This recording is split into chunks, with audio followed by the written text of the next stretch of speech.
سروران عزیز و بزرگوار، اقبال چقدر زیبا میفرمایه: نه افغان و نه ترک و نه تتاریم، چمنزاریم و از یک شاخ ساریم، تمیز و رنگ و بو بر ما حرام است. حرامه که بگیم تو از فلان منطقه ما از فلان منطقه، تو از فلان لسان ما از فلان لسان، حرام است.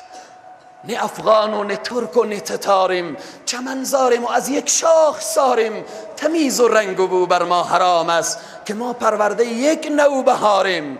با زبان اردو اقبال میگه چین و عرب همارا، ہندوستان ہمارا، مسلم ہے ہم وطن ہے، سارا جهان ہمارا. هر جای مسلمان هست برادر من و توست، هر جا زنی بی حجاب میشه او خواهر من و توست، هر جا که خواهر مسلمان بی عزت و بی عفت بشه او خواهر من و توست. هر جایی که غمی برای مسلمان میرسه او غم من و توست.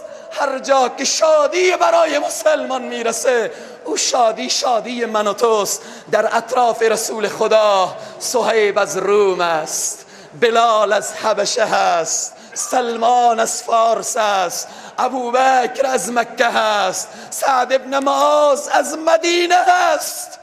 ولی کاکای رسول الله که در خط اسلام نمی آید تبت یدا ابی لهب و تب. برو کنار، نمادی در خط اسلام، نیامدی زیر چتر اسلام، برو کنار. سلمان و منا، سلمان از ما هست، یک عجم، یک فارس نشین، ولی عرب اصیل میگه برو کنار. تبت یدا ابی لهب و تب.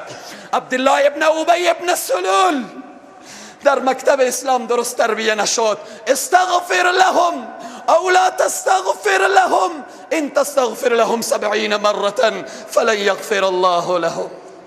اما ارتباط به حضرت صهیب و حضرت بلال چقدر قرآن زیبا میگه که اینها همه انما المؤمنون اخوه. بلالی که هیچ کس با او قضا نمیخورد، بلالی که هیچ کس او را به دسترخوان راه نمیداد، بلالی که هیچ کس با او صحبت نمیکرد. رسول الله میگه نرحنا یا بلال، بلند شوی بلال، ما را خوشحال بساز. بلال رئیس مؤذنین میشه. شب معراج رسول الله با همراه جبرائیل، صدای خشخش به گوش رسول الله میرسه. ای جبرائیل این صدا چیزی را نمیبینم. جبرائیل میگه این صدا صدای پای بلال هست. یک غلام حبشی جایگاه پیدا میکنه، ولی ارتباط به ابو جهل و ابو لهب و اینها آتش جهنم آماده میشه.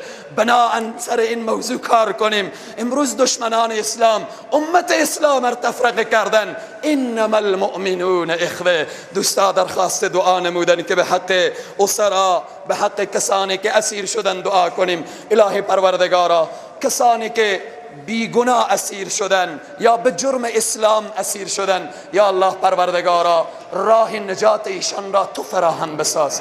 خدایا پروردگارا کسانی که به این جمع مریضی دارن، ای الله مریضشان را شفای عاجل عنایت بفرما. کسانی که به این جمع مشکلات دارن که با کسی گفته نمیتوانن، ای الله تو علیم بذات الصدوری و از قلب ها آگاهی.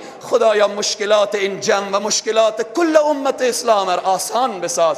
خدایا پروردگارا بر همه مسلمان ها اتحاد و اتفاق و انسجام و همبستگی عنایت بفرما. خدایا بزرگان و موسفیدانی که به این جمع حضور دارن، یا الله اینها خیر و برکت جامعه، خدایا دعای ایشان را از سر ما کوتاه نگردان. خدایا جوانان ما را حفظ بفرما. بر جوانان ما صدق صدیقی، عدل فاروقی، حیای عثمانی و شجاعت حیدری عنایت بفرما.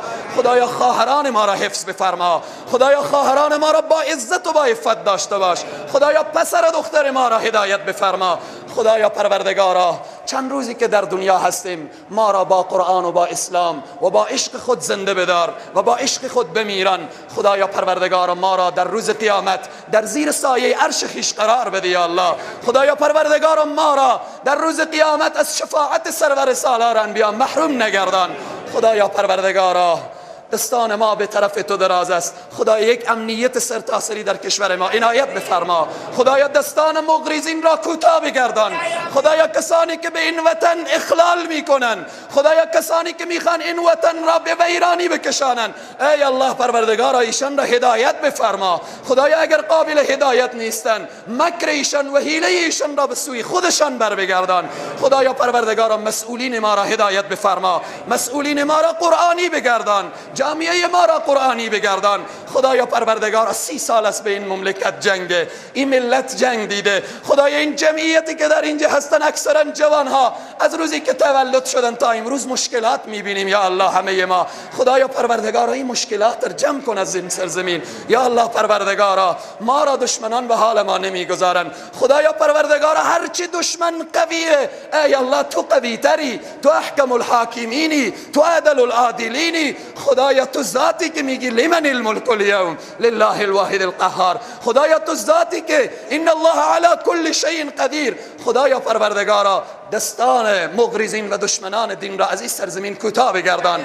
خدایا پروردگارا این محبتی که در بین امت اسلام این جمع هست، خدایا پروردگارا بیشتر و بیشتر تر بگردان. خدایا همه علمای ربانی ما را حفظ بفرما، خصوصا جناب حضرت مولانا استاد مفلح را حفظ بفرما. خدایا پروردگارا علمای ربانی ما را حفظ بفرما. خدایا پروردگارا نهادها و انجمنهایی که به خاطر اعلای تو و به خاطر نام تو و به خاطر رضای تو کار میکنن، ای الله سرفراز و سربلند داشته باش. الهی تو ان کن که پایان کار تو خوشنود باشی به ما رستگار، نه آن کن که فردا در روز حشر تو ناخشنود باشی به ما شرمسار. اقول قولي هذا استغفر الله لي ولكم ولسائر المسلمين برحمتك يا ارحم الراحمين.